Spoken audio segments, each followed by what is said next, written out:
সুপ্রিয় দর্শক, সাজ্জাদ কাদিরের প্রীতি নিন, শুভেচ্ছা নিন।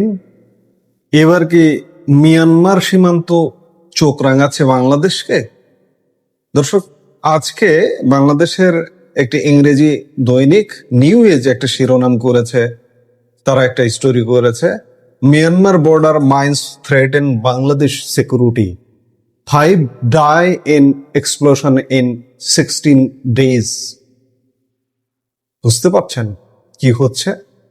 বাংলাদেশ ভারত সীমান্ত দিয়ে এই মুহূর্তে বেশ একটা তটস্থ অবস্থার মধ্যে আছে। এর মধ্যে মিয়ানমারের সীমান্তে একটা সিকিউরিটি থ্রেট, সেখানে মাইন বিস্ফোরণ ঘটনা ঘটছে এবং সেখানে গত 16 দিনে 5 জন বাংলাদেশি মারা গেছে। এর মধ্যে গতকাল বাংলাদেশ মিয়ানমার সীমান্তে আরো একটি ভয়াবহ ল্যান্ডমাইন বিস্ফোরণে প্রাণ হারিয়েছেন এক ব্যক্তি। গতকাল মঙ্গলবার ঘটে যাওয়া এই ঘটনাটি নির্মমভাবে উন্মোচিত করছে যে আমাদের সীমান্ত নিরাপত্তা ঝুঁকি এবং সীমান্ত সুরক্ষায় কর্তৃপক্ষের চরম প্রস্তুতিহীনতাকে। 16 দিনের ব্যবধানে, অর্থাৎ গত 24শে মে থেকে 9 জুনের মধ্যে মিয়ানমার সীমান্তে এটি পঞ্চম মৃত্যুর ঘটনা। পরিস্থিতি কতটা জটিল তা বোঝা যায় অন্য সীমান্তের দিকে তাকালে। একদিকে ভারতের border guard security force BSF দেশের উত্তর ও দক্ষিণ পশ্চিমাঞ্চলীয় স্থল সীমান্ত দিয়ে ক্রমাগত বহু মানুষকে বাংলাদেশে পুষিন বা ঠেলে পাঠানোর চেষ্টা চালিয়ে যাচ্ছে। অন্যদিকে মিয়ানমার সীমান্তে ঝরছে একের পর এক তাজা প্রাণ। এই 16 দিনে যে 5 জন মারা গেছেন তাদের মধ্যে 4 জন প্রাণ হারিয়েছেন ম্যানমাইন বা ল্যান্ডমাইন বিস্ফোরণে, আর বাকি একজন নিহত হয়েছেন গত 2 জন বান্দরবান জেলার নাইক্ষ্যংছড়ি উপজেলার ধুমধুম ইউনিয়নে একটি মর্টার শেল বিস্ফোরণে। গতকাল মঙ্গলবার সকাল 9:30টার দিকে নাইক্ষ্যংছড়ি উপজেলার ঘুমঘুম ইউনিয়নে রেজু আমতলী সীমান্ত ফাঁড়ির কাছে বাংলাদেশ ভূখণ্ডের ভেতরে প্রায় 2 কিলোমিটার ভেতরে এক মাইন বিস্ফোরণে এক রোহিঙ্গা যুবক নিহত হন। সীমান্ত থেকে 2 কিলোমিটার ভেতরে বাংলাদেশের অভ্যন্তরে। তাহলে বুঝতে পারছেন যে কি হচ্ছে মিয়ানমার সীমান্তে। 271 কিলোমিটার আমাদের মিয়ানমার সীমান্ত। এই ঘটনার পর বিজিবি অধিনায়ক জানান, মাইন বিস্ফোরণের ঝুঁকির কারণে সীমান্ত এলাকায় যাওয়ার সময় সতর্ক থাকার জন্য আমরা নিয়মিত সভা সমাবেশের মাধ্যমে মানুষের মাঝে সচেতনতা বৃদ্ধি করছি। এই লক্ষ্যে আমরা লিফলেটও বিতরণ করছি।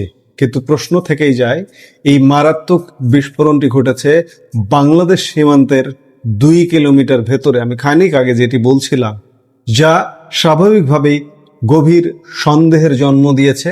নিয়মিত বিজিবি কড়া নজরদারিতে থাকা এমন স্থানে কিভাবে ল্যান্ডমাইন পুঁতে রাখা সম্ভব হলো? স্বাভাবিকভাবে প্রশ্ন এসে যায়, মিয়ানমার সীমান্ত কি আমাদের নিয়ন্ত্রণে আছে? যেভাবে মিয়ানমারের এই অঞ্চল, বাংলাদেশের যে বর্ডারটা, মিয়ানমারের জান্তা সরকারের নিয়ন্ত্রণে নেই, এটি সেখানে আরাকান আর্মি, আরাকান বিদ্রোহী গোষ্ঠীর নিয়ন্ত্রণে। এ পারটাও কি আমরা নিয়ন্ত্রণ হারিয়ে ফেলেছি কিনা, এই প্রশ্নটা উঠতে পারে কিনা? দর্শক, আপনি বলুন।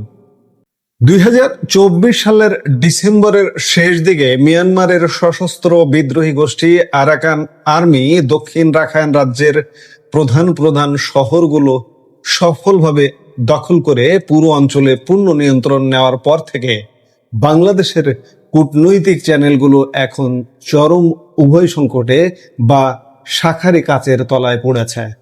দীর্ঘদিন ধরে চলা এসব ল্যান্ডমাইন বিস্ফোরণে বাংলাদেশ মিয়ানমার সীমান্তে অসংখ্য মানুষ পঙ্গু ও নিহত হয়েছেন, যা দেশের সবচেয়ে সুবিধা বঞ্চিত জনগোষ্ঠীর স্বাভাবিক জীবন ও জীবিকাকে সম্পূর্ণরূপে ধ্বংস করে দিয়েছে।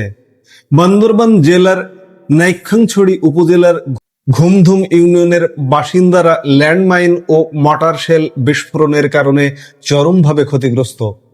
ঘুমধুম ইউনিয়ন পরিষদের সদস্য হেলাল উদ্দিন স্থানীয়দের আর্তনাদ তুলে ধরে বলেন, সীমান্ত এলাকায় বসবাসকারী আমরা মানুষজন এখন ল্যান্ডমাইন বিস্ফোরণের কারণে চরম আতঙ্কের মধ্যে আছি। সীমান্ত এলাকায় মানুষের প্রচুর ফসলি জমি রয়েছে এবং অনেকেই জীবিকার জন্য কৃষির উপর নির্ভরশীল ছিলেন। তিনি ক্ষোভের সাথে প্রশ্ন তোলেন, এই মানুষগুলো যদি সীমান্ত এলাকায় না যায় তবে তারা কিভাবে তাদের ডাল ভাতের ব্যবস্থা করবে? বিজিবির তথ্য অনুযায়ী 2024 সালের 8 ডিসেম্বর থেকে 2026 সালের 12 মে পর্যন্ত মিয়ানমার সীমান্তবর্তী এলাকায় অন্তত 36টি মাইন বিস্ফোরণের ঘটনা ঘটেছে। এই সময়ের মধ্যে আহতদের মধ্যে 21 জন বাংলাদেশি, 16 জন রোহিঙ্গা, একজন বিজিবি সদস্য, একটি গবাদি পশু এবং একটি হাতি রয়েছে। এই ল্যান্ডমাইন বিস্ফোরণের বেশিরভাগ ঘটনাই ঘটেছে কক্সবাজারের উখিয়া ও টেকনাফ উপজেলা এবং বান্দরবনের নাইখানছড়ি উপজেলায়। বিশেষজ্ঞরা দীর্ঘদিন ধরে এই সীমান্ত অঞ্চলটি মাইন মুক্ত করার প্রয়োজনীয়তার ওপর জোর দিয়ে আসলেও এই পদক্ষেপটি সম্পূর্ণভাবে বাস্তবায়িত হয়নি, যা এই ধরনের হুমকি মোকাবেলায় বাংলাদেশের প্রস্তুতি ও সক্ষমতা নিয়ে বড় প্রশ্ন তুলেছে। বাংলাদেশ ও মিয়ানমারের মধ্যে 271 কিলোমিটার দীর্ঘ সীমান্ত রয়েছে। বিজিবি কর্মকর্তারা জানিয়েছেন, আরাকান আর্মি বর্তমানে মিয়ানমার অংশের পুরো সীমান্ত এলাকা নিয়ন্ত্রণ করছে এবং মিয়ানমারের বর্ডার গার্ড পুলিশের সেখানে এখন আর কোনো উপস্থিতি নেই। একই সাথে প্রশ্ন আসছে যে আমাদের বিজিবির কি উপস্থিতি আছে এই 271 কিলোমিটার এলাকায়? নইলে আবারও প্রশ্ন করছি, 2 কিলোমিটার ভেতরে এসে মাইন বিস্ফোরণ ঘটনা ঘটছে কিভাবে? মাইন পুঁতে রাখছে কে, কারা? এমতো অবস্থায় বিজিবি কর্মকর্তাদের মতে এই ধরনের ঘটনা প্রতিরোধে সীমান্ত এলাকায় মাইন সুইপিং বা মাইন অপসারণ করা প্রয়োজন। তবে বিজিবি জানিয়েছে এই আধা সামরিক বাহিনীর ল্যান্ডমাইন অপসারণের মতো প্রযুক্তিগত সক্ষমতা নেই। অথচ দেখুন, কর্তৃপক্ষ এই সমস্যাটি সমাধানের চেষ্টা করছে কেবল ঝুঁকিপূর্ণ সীমান্ত এলাকায় বাসিন্দাদের প্রবেশাধিকার সীমিত করে, যা কিনা অনেকের আয়ের একমাত্র উৎস ছিল। সেখানে লিফলেট বিতরণ করা হচ্ছে যে ওখানে যাবেন না। গতকাল মঙ্গলবার বিজিবি সদর দপ্তরের উপমহাপরিচালক মিডিয়া কর্নেল আবুল হাসনাত মাহমুদ আজম বলেন, মাইন সুইপিং বা মাইন অপসারণ করা বিজিবির কাজ নয়, বরং এই সিদ্ধান্ত জাতীয় পর্যায়ে নিতে হবে। তিনি বলেন, আমরা মিয়ানমার সীমান্তে মাইন আক্রান্ত এলাকায় নজরদারি বাড়াতে পারি এবং মানুষকে সীমান্তের কাছাকাছি এলাকায় না যাওয়ার জন্য সচেতন করতে পারি। একই সাথে তিনি বাংলাদেশ মিয়ানমার সীমান্তে মিয়ানমারের সশস্ত্র গোষ্ঠী আরাকান আর্মি কর্তৃক আটক বা বন্দী হওয়ার ঝুঁকির কথা উল্লেখ করেন। এদিকে গত 26 মে আরাকান আর্মির রাজনৈতিক শাখা United league of Arakan ULA এক বিবৃতিতে দাবি করেছে যে বাংলাদেশে মাইন বিস্ফোরণের সাথে আরাকান আর্মির কোনো সম্পর্ক নেই। তাদের বিবৃতিতে বলা হয়, সীমান্ত দিয়ে যাতায়াতকারী উভয় পক্ষের স্থানীয় বেসামরিক নাগরিকরা মাঝে মাঝে আরাকান রোহিঙ্গা সালভেশন আর্মি বা এআরএসএ, আরাকান রোহিঙ্গা আর্মি এআরএ এবং রোহিঙ্গা সলিডারিটি অর্গানাইজেশন আরওসের মতো ইসলামপন্থী জঙ্গি সন্ত্রাসী সংগঠনের পুঁতে রাখা মাইনের ওপর পা দিয়ে ফেলছে, যার ফলে মৃত্যু ও আঘাতের ঘটনা ঘটছে। তবে বিজিবি কর্মকর্তা আবুল হাসনাত এই দাবিকে উড়িয়ে দিয়ে বলেছেন, এই বক্তব্য একটি রাজনৈতিক বাগড়ম্বর বা রাজনৈতিক অলংকার ছাড়া আর কিছুই নয়। সরকারি তথ্য অনুযায়ী 2017 সাল থেকে মিয়ানমার সামরিক বাহিনীর নির্মমতার মুখে 13 লক্ষাধিক রোহিঙ্গা বাংলাদেশে পালিয়ে এসেছে। আর তখন থেকে এআরএসএ, আরএসও এবং এআর এর মতো মিয়ানমারের বিদ্রোহী গোষ্ঠীগুলোর উত্থানের কারণে বাংলাদেশ মিয়ানমার সীমান্ত ক্রমশ সহিংস হয়ে উঠছে। এখন বিশেষজ্ঞরা প্রশ্ন করছেন যে এই যে মাইন বিস্ফোরণ ঘটছে, এই মাইন বিস্ফোরণের পরও বাংলাদেশ সরকার সমতল ভূমি এবং পার্বত্য চট্টগ্রামের সীমান্তকে সমান অগ্রাধিকার দিচ্ছে না।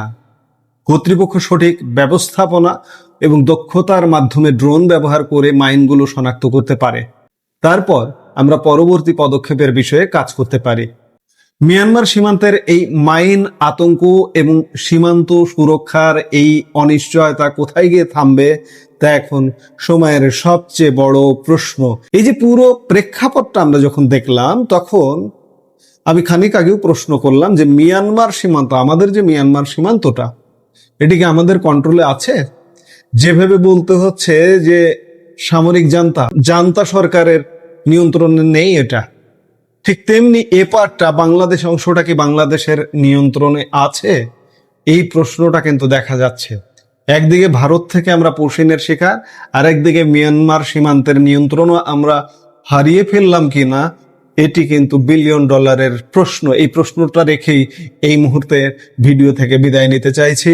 সবাই ভালো থাকুন, সুস্থ থাকুন, দেখা হবে পরবর্তী ভিডিওতে।